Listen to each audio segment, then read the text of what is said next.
you shouldn't be confined, or you shouldn't be subject to the limitations that other people place on you.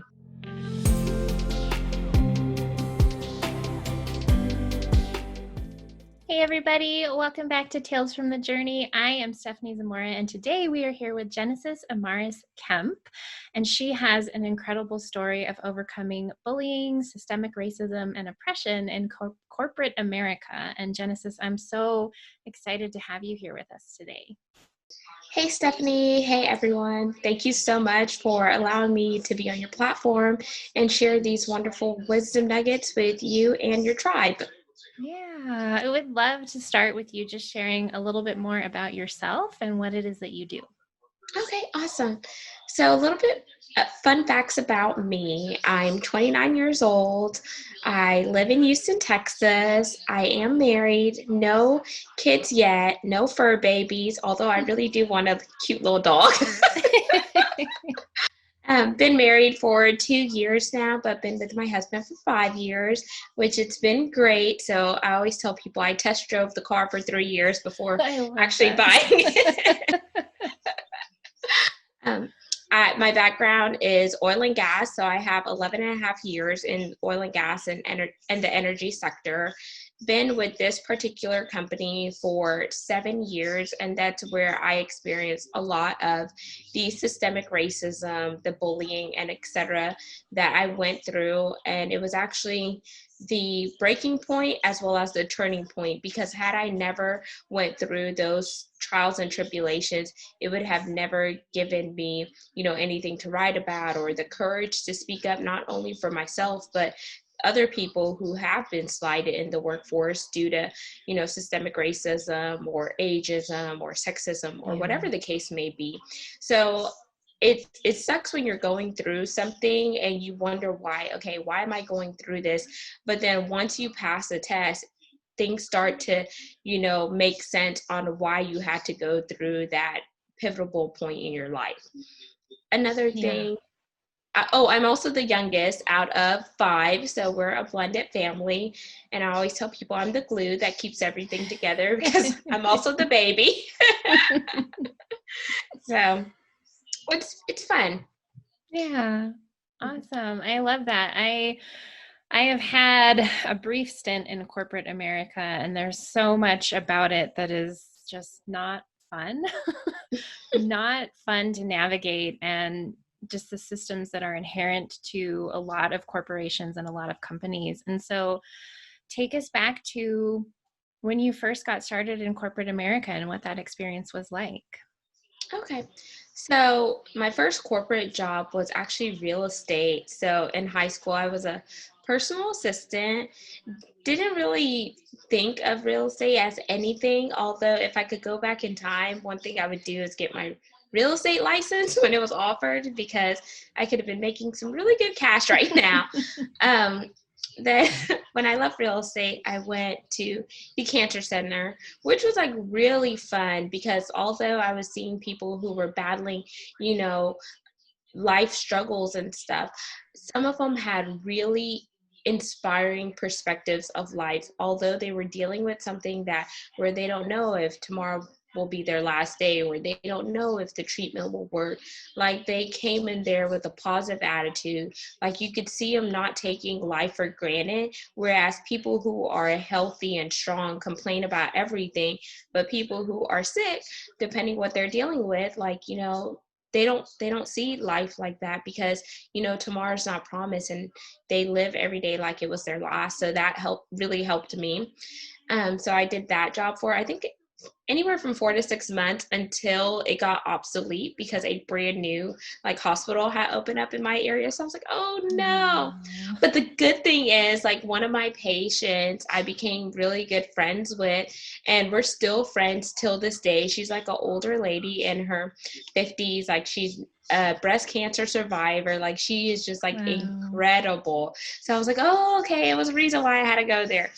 And then after that, that's when I got the road in to oil and gas. And Yeah. I started with a smaller company, stayed there for 4.5 years after I, navigated my way throughout the company and worked my way up to the interim HSC manager position, which was cool. But then once you get high up in a company, like you could either be complacent and stay there because you feel, oh, okay, I'm as high as I can go, or you could take that leap of faith and go swim with, the sharks in the ocean. So that's what I did. When I took that leap of faith, I was like, oh, cool, I'm going to work for this big company. Everyone knows the name, they're branded, like it's great. And then whenever you get there, it's like, okay, this is not what I signed up for, because I already had experience and it felt like I was starting all the way over. And when I say starting over, they brought me in as an administrative assistant, although I had like technical experience and etc. And little did I know, like what they sold me to bring me in the door was literally a pipe dream. Because once I got there, I kept hearing, oh, once an admin, always an admin. I'm like, where, who, what, when, Yeah. why? And I'm like, no, I didn't go to school, or I'm not going to school to be an admin. I don't have a degree in administrative assistant. Not knocking the admins. That's great if you have a passion for it, but if you don't have a passion for it, you shouldn't be confined, or you shouldn't be subject to the limitations that other people place on you. So I really had to find myself while I was at this particular season and with this company. I started networking within the company as well as externally too, because I was going to make it out of that admin bucket. And it took me 4.5 years, but I finally made it out. And it was because I made friends with the lady and she gravitated to me, and she ended up retiring, and she threw my name in the hat for the position because she knew that, hey, she has a supply chain degree, she's been with the company X amount of time, she also has previous oil and gas experience. And so it was great, but she never told me when she put my name in the hat that her boss, who was a woman, was going to be a witch from hell. And I mean, like, if that lady did not, like, go on a leave of absence, I probably would have quit, because it was just awful. It was just such a toxic environment. And you would think that women, like, when we see another woman in a career field that's not populated by women, we're winning together. Like, we should be able to Right. complement one another, not be in competition with each other. And I felt like no matter what I did or what I said, it was like her horns were always up, and she had like her daggers and her darts ready to throw at me. But I had to, snap one day, professionally, and let her know, hey, you will not talk to me this way. And it was in that moment that she started to, like, turn a little bit and realize that she wasn't going to treat me like she did the last woman. I don't care what race you are. You don't treat someone any kind of way just because they look different. Yeah. Yeah. I have two questions here. One, I would love to hear about where your, well, just to start, yeah, we'll start there. Where do you feel like that persistence came from? Like, not everyone has that dedication to what it is that they say they want. Like, you wanted to move out of the admin pool, and it can be very easy to get discouraged, especially in an environment that doesn't allow and encourage and support that. Was persistence something that you always had, or is it something that you had to kind of conjure up for yourself? Something I always had, because I watched my mom, who's not American.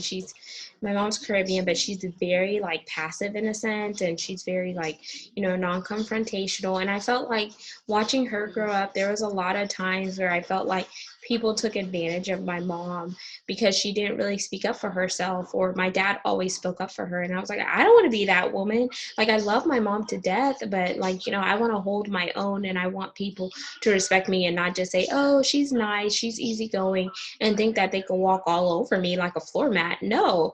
So I felt like just the product of my environment, and seeing, like, my mom the way she was, and then seeing, like, other strong women on TV who were like boss babes, or, like, people say the boss bee, and I'm like, I want that to be me. Like, I want so I Yeah. felt like that helped me, take ownership and, fill out my identity.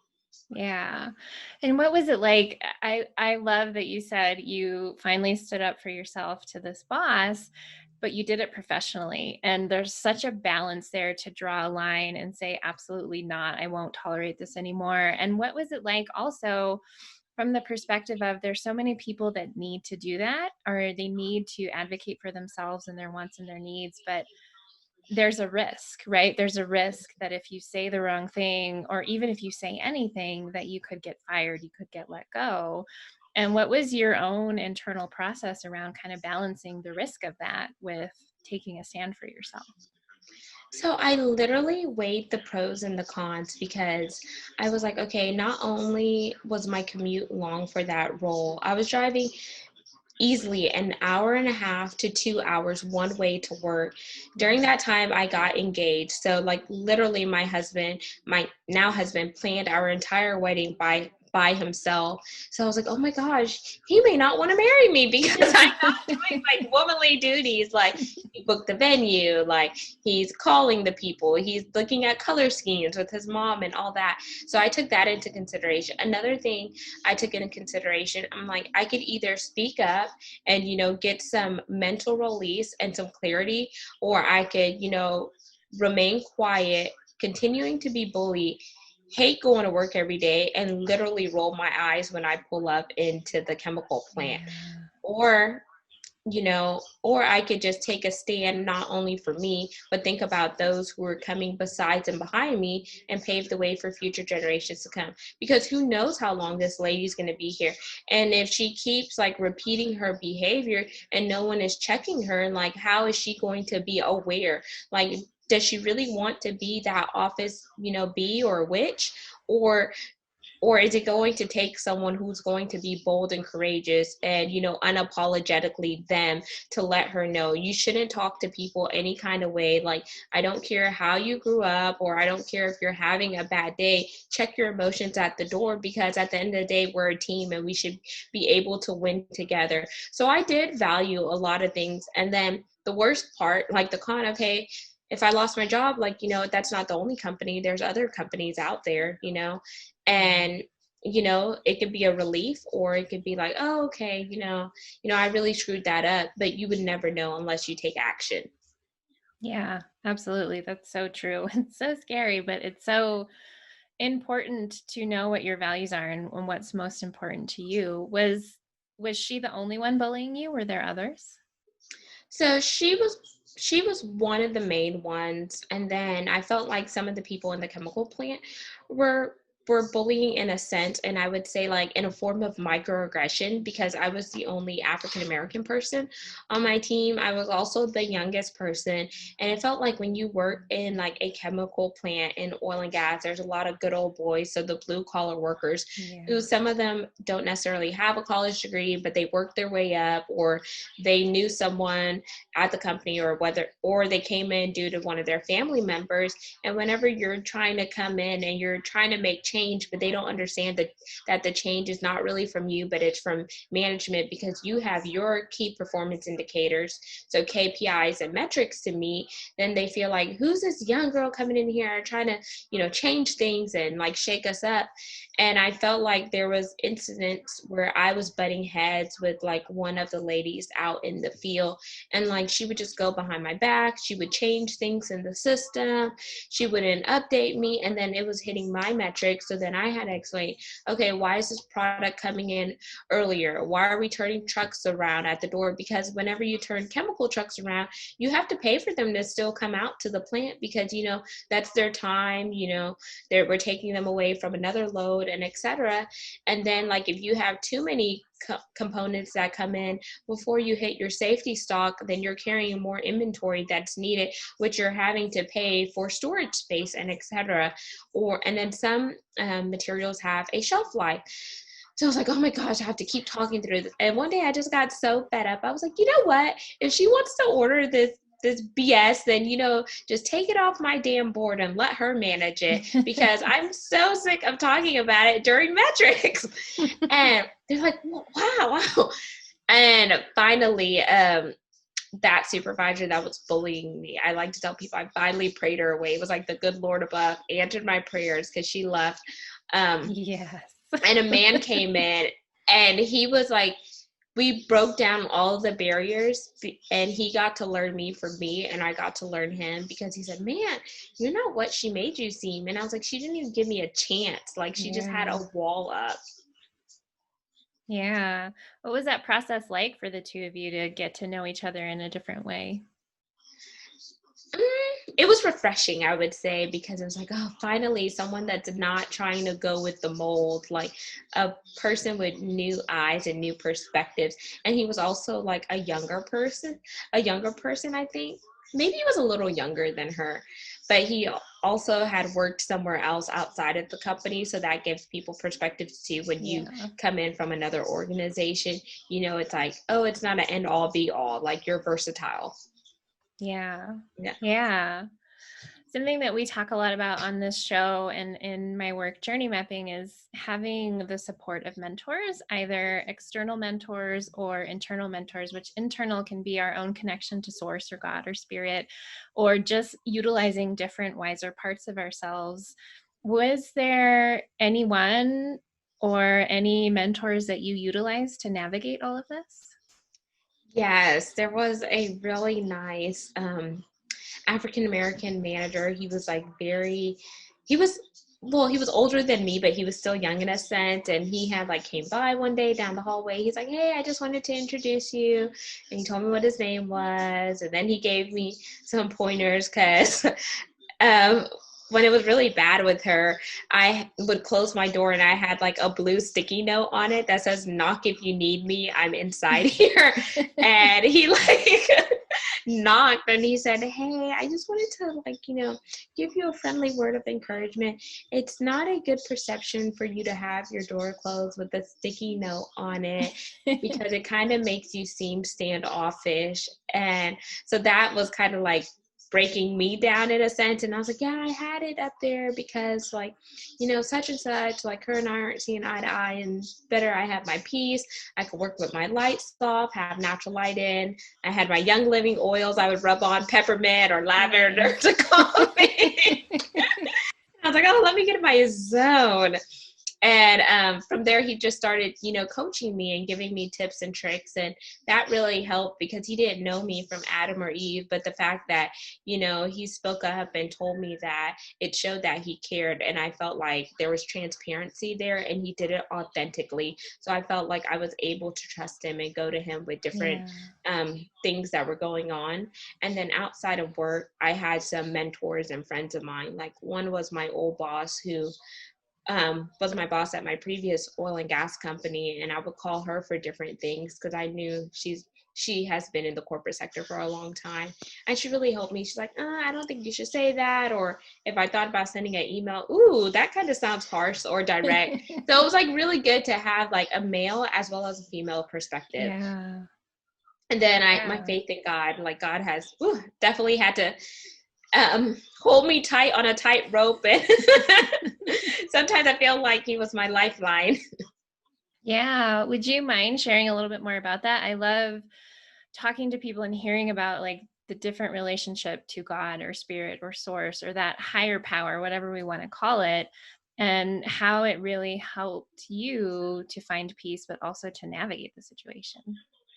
So I knew, like, growing up, my parents were very spiritual, especially being from a non-American background. Like, it was like you go to school, you come home, you say your praises, like you pray, all of that good old stuff.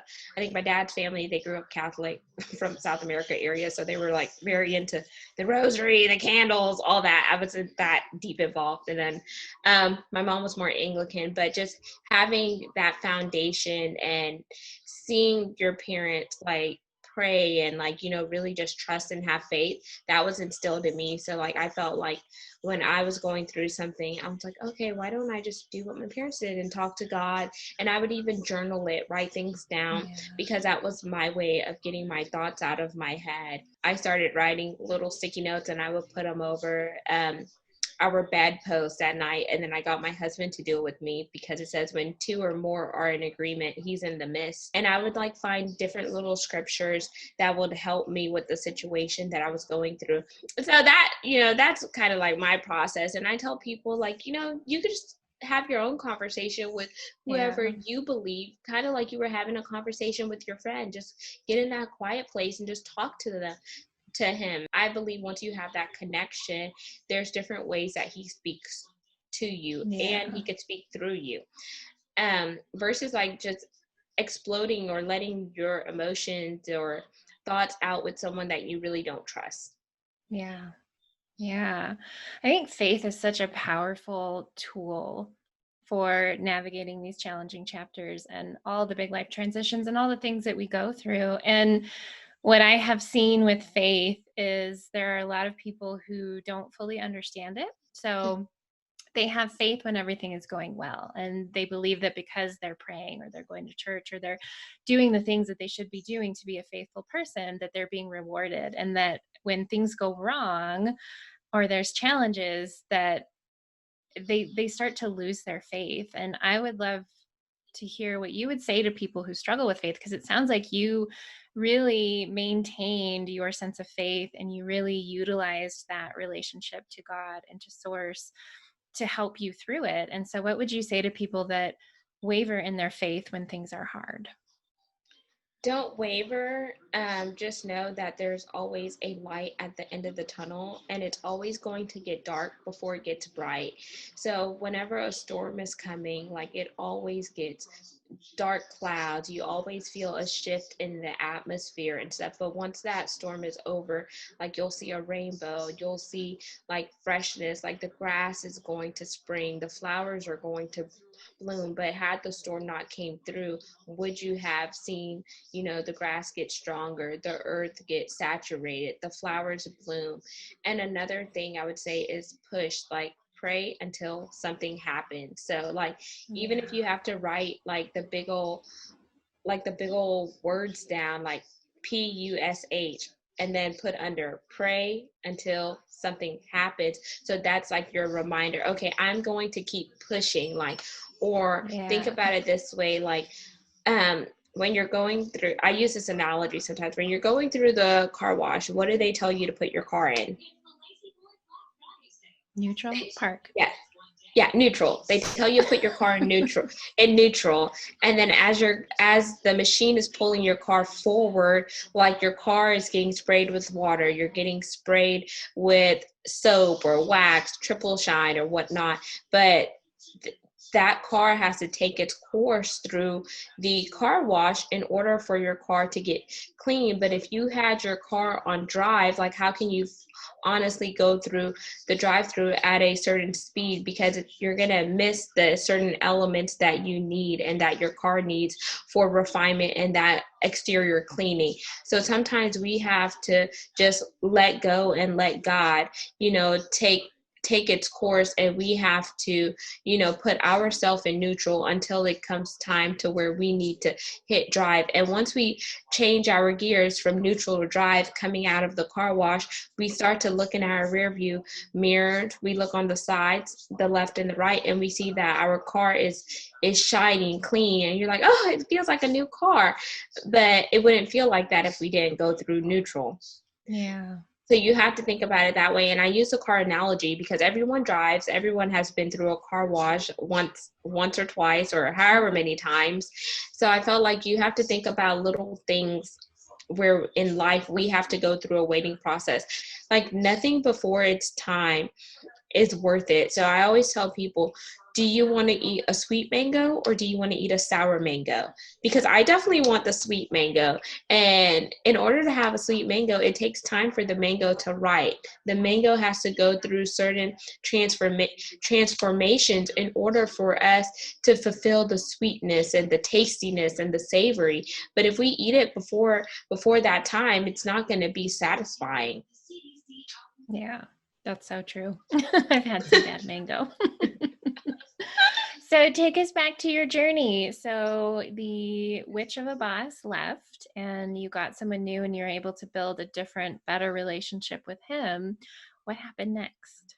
So while him and I were building a better relationship, my ranking turned around because she wanted to drop my ranking from a B to a C. So he helped me maintain my ranking as a B because I was still fighting, for that salary treatment. I wanted to be converted from the administrative bucket into the professional bucket, but it felt like it was another hoop that I had to jump through, even though I had, my degree. Because, oh, let me back up. So, whenever I started with the company, I came in as a psychology major. So, I had 2 years within the psychology program. And they pretty much told me, my very first boss in 2013 said, "Hey, what do you plan on doing with a psychology degree working for this company?" And I was like, "Oh, that's a good point. I didn't really think of it." And so I changed my whole entire degree plan to fit this company's mold. And once I did, I was like, okay, the company, started paying tuition reimbursement. So that was good. So I was like, okay, they're investing in me. So surely they're going to want a ROI, return on investment. And once I got my degree, I was like, okay, I'm ready to move on. But it took so much trial and error. But what broke the camel's back was when that lady retired and she put my name in. So when I got her role was deemed as a professional role. But when I moved into the role, they were paying me as an administrative assistant. So when I got the new boss, once the Wicked Witch of the West left, and I got the male boss, I was like, okay, I want my salary to be increased because I was driving from one city to another. So I was spending an hour and a half one way to 2 hours, and then I had to commute that home too. So I was like, okay, this is, my mileage, wear and tear on my car, gas, and toll. So it was all adding up. So I felt like I was spending more money going to work than I was making. I'm like, this salary is not cutting it, especially for a person who has a 4-year degree. So I ended up remaining in that role for 11 months, and I just told him, like, hey, I can't do this anymore. Like, you're gonna have to find me something back at headquarters because I cannot continue to lose time with my family, lose sleep, and all of this because I'm really like losing money. So, and at that point, I actually thought about quitting because I pretty much told him, you're going to find me something or else. But, of course, I, cleaned it up and said it a little bit better. So then I felt like by me saying that, he kind of got the drift, like, okay, she's really serious. So he helped me find another role within the company. Once that role was found, he's like, oh, okay, you have to interview for it. And I'm like, what? Why do I need to interview for a role with a company that I already work for? It should just be a transfer, just sign the papers or whatnot. So I felt like that was another hurdle and roadblock that I had to jump through. And the only thing that I could see was like, okay, maybe it's the color of my skin. Because all of the other people that had transfers, it was just wham, bam, sign the paper. Okay, you're going to start in this department on this day. And then they, bring in the moving team, they move your stuff back to wherever you're going, And it wasn't like that for me. So, I was grateful for everything that I learned in that role. It helped me better my relationships with external stakeholders as well as internally. And it taught me more about myself. And I was grateful that he came in with a new perspective and an open mindset to see me for who I was and, willing to help me learn and grow and develop within the role. And that he listened. So I think that's a key part when you're in leadership. You have to really listen to those that are on your team, and you have to really think about promoting and excelling people on your team, because if you want people to learn and grow, you have to not only challenge them, but you have to be willing to let them go to new opportunities whenever you see that they fulfill certain things. And I feel like a lot of times leaders, they want you to do the work because it makes them look good. But whenever it's time for you to shine, they don't want to let you go because they may not find someone where they could come in and fill the role just like you did. And I feel like that's not fair to you, and it's not fair to them because they're holding you back and stunting your professional growth. Yeah. So I went to a new role, which is the role I'm in now. Been there for 3 years. I don't really like it because it's not my background. Like, I am not an exports person, but I'm grateful to have a job. But I feel like, just coming in this role, like, I had to fight too, because when I got in the role, they were still paying me as an admin. And the tide of the battle really changed after the whole George Floyd incident and the Black Lives Matter movement. And the reason why I say that is because after George Floyd died, the vice president of supply chain had called all the people who identified as Blacks or African American um, in a group and pretty much asked us how we were doing and to share our experience. I was just quiet because at that point I was like, no ham, no cheese, no turkey, I'm done. Like I was just like mentally drained from the entire company, Yeah. from all the things that I endured. Then he finally calls on me and he asked me, hey, what do you think? Or what are some systemic issues that you went through? Have you endured racism or whatever? And I pretty much told him a high level, like, because there was managers in the room that were, identified as Black. So there was two managers and two supervisors, and then HR was there. And I kid you not, after I spoke up in that meeting, the next week my salary increased by 20%.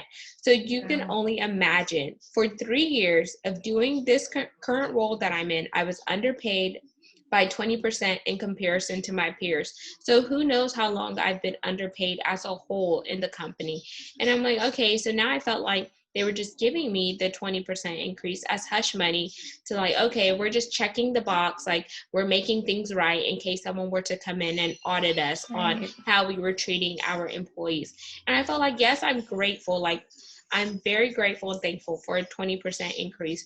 But why did you have to wait until I spoke up at the whole Black Lives Matter movement discussion, and why now? And so when I told HR, because they'll do like a check-in with you, I was like, you know what? I'm grateful for the salary, but I really felt like it only came because I spoke up after the whole Black Lives Matters. Like, oh no, we don't want you to think that. And I'm like, well, that's what it seems like, because I kid you not, a Right. week after that discussion, then bam, my salary increased. So maybe I need to start speaking up more and more frequently. Yeah. And that isn't in the book because it just recently happened. So Yes, tell us about your book. okay, so the title of my book is kind of funny and controversial. So it's called Chocolate Drop in Corporate America: From the Pit to the Palace. And the biggest questions I get, or the most frequent questions I get lately, are like, hey, why'd you call your book Chocolate Drop in Corporate America? And I said, I consider myself chocolate, and so many people identify like, oh, she's Black or she's African American or whatever. And I was like, you hear those terms, thrown all kinds of ways at you. And some people, they get offended because they're like, oh, I'm not African American, I'm not from Africa or whatever. Or I don't want to be Black because I'm not Black, I'm brown or whatever. So I was like, you know what? Like I'm Hershey's, I'm sweet like kisses, and I couldn't use Hershey Kiss because I don't want to be sued. So I was like, you know what? I'm Right. Chocolate Drop. And I was like, and I work in corporate America. So I was like, oh, Chocolate Drop in corporate America. So it Yeah. fit perfectly. And then I said from the pit to the palace, because had I not gone through that dark season, I wouldn't be walking out my ways to the palace. And now I'm more confident in who I am. Like I'm able to advocate for other people because I went through certain things. So it gives me more credibility to talk to you about things because I lived it, I breathe it, and I have tips and tactics that can help someone else out. And I feel like there's power in sharing my testimony. And by sharing, like you're freeing yourself from like so many emotions, but you're also helping someone else out. Yeah. Because I feel like we don't go through things in life for no reason. We go through them for a reason and for a particular season. But if we never share what we endured, how is that helping someone else? Yeah. Yeah, so the application process that we have, we ask very specific questions. Like we're screening very hardcore for this podcast because it's part research as well. And what I loved about you was that you filled out, so we asked, like, do you feel like the things you have been through have shaped your purpose in a specific way? And you've written this book, but that wasn't your answer. Your answer was yes. Like I feel it was something along the lines of like knowing who you are and feeling really solid in that. And I loved that so much because yes, it influences our work. And I want to talk a little bit more about what's next for you in your role in a corporation, having had that conversation with HR. But like you went and you wrote this book, but it's also influenced who you are and how you carry yourself in the world. And I would love if you could share a little bit more about that. Okay. So I have this thing I love to share. It's called My Three R's, and they are refuel, refocus, and realign. So you have to refuel yourself, um, so you're not going through the period of burnout. And so what refueling looks like, I'm going to give two analogies. So when you're on the aircraft and they go over the safety talk, they said, put on your mask before you put on someone else's mask. And then another analogy is you have to continue to put gas in your car in order for your car to run. So if we're not taking care of ourselves, how can we honestly take care of other people or be a valuable contributor to society? So you have to recognize when you need to practice self-care. You have to recognize when you have to say no. And no is not just negative. Like no could be, new opening or next opportunity, or you just don't want to do it and you don't need to explain why you said no. You could just say no and let your no be no. And you have to take time for yourself, because so many times, like, we as women, we're mothers, we're wives, we're sisters, we're aunts, we're so giving, and that's our nature. Okay, we're going to do this for the kids. We have to take the kids to their activities. Okay, I need to be a wife to my husband. I need to cook, I need to clean, I need to make sure the house and everything's in order. Oh, it's my sister's birthday. Oh, I gotta go, get my nails done with my sister, or I gotta schedule a massage, or I have to do this. And we're so busy pouring into everyone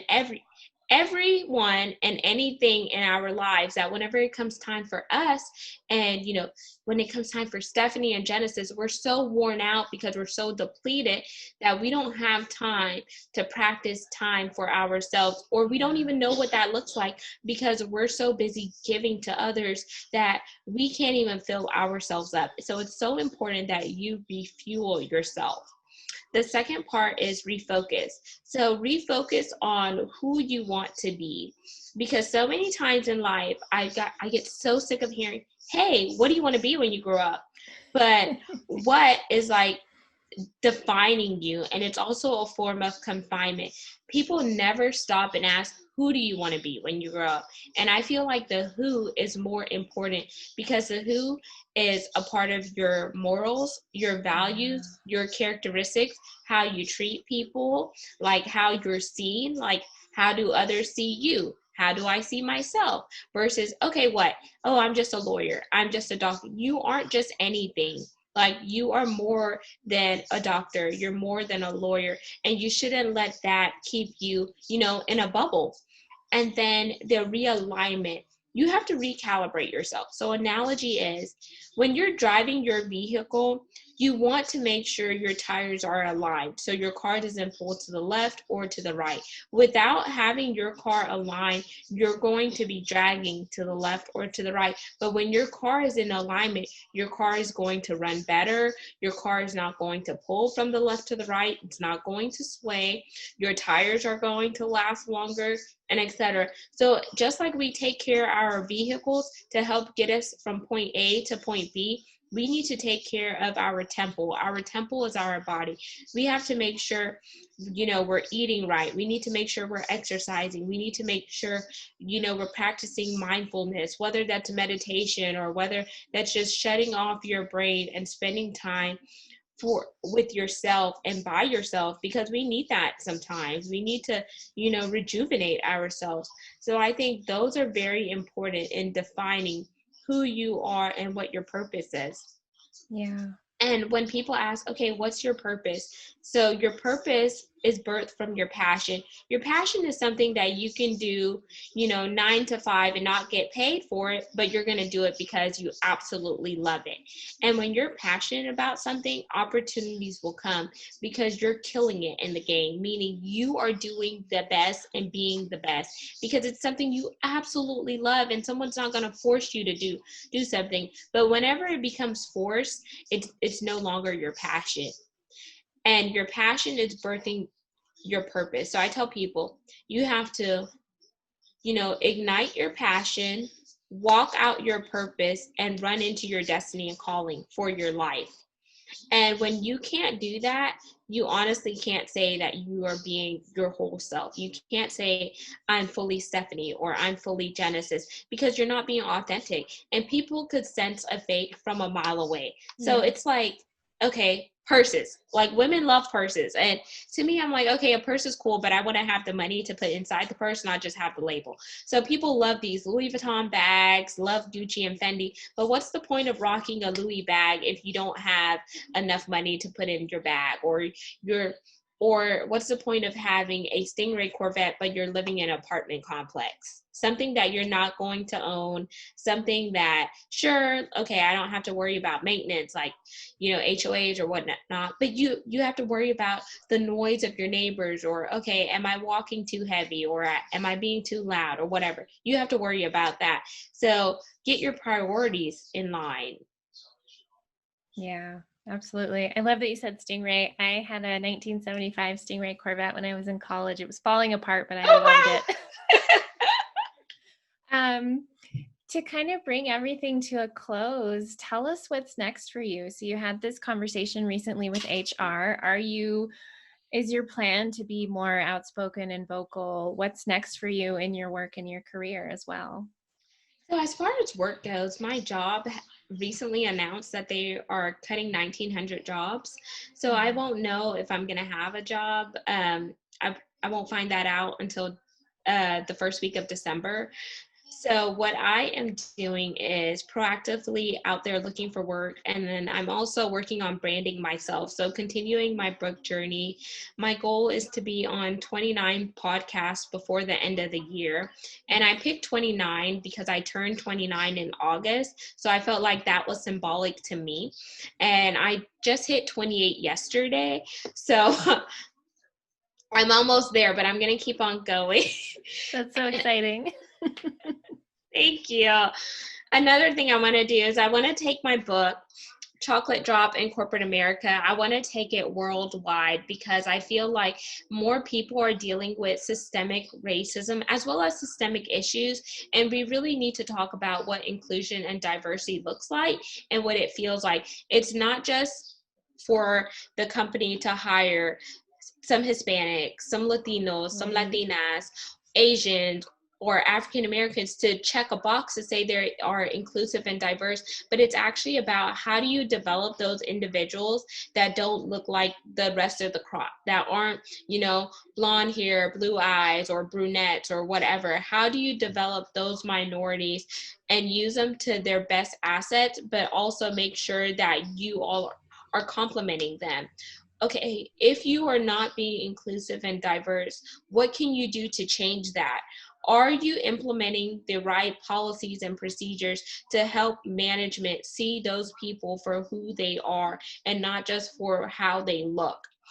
And I definitely feel like we need to have more candid conversations on inclusion and diversity, not just wait until a life-changing incident happens in society like George Floyd or Breonna Taylor or whatever to say, oh my gosh, like we need to do something. No, do something when you have the ability to do it, and do it because it's the right thing to do, not because you need to do it to save face. So I want to take this book into corporations and really educate and train on inclusion and diversity, as well as equality and equity, because those two, E squares is what I call it, those two are very important. I want to go into the school systems too, because I feel like we have to get the younger people and teach them while they're young, because if not, they're going to grow up into adults and not really know, okay, how do I treat someone that doesn't look like me? And whenever I jump started talking about the school system, I felt so strongly about it because I was bullied in high school and I did go through depression and oppression. And then having, nieces and nephew who are biracial, two of them are half Caucasian, two of them are half Indian.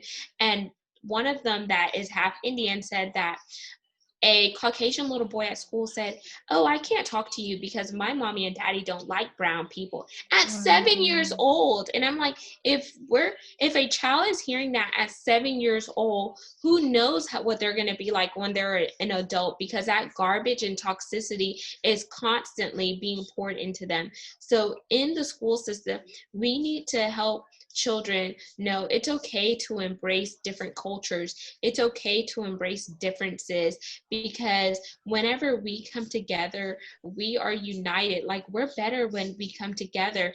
And if we never expose children to things outside of their normal Yeah. activities, how are they going to help us improve as society? Because we're here right now, but we're just passing through. It's about those who are coming besides and behind us, because we have, new technologies.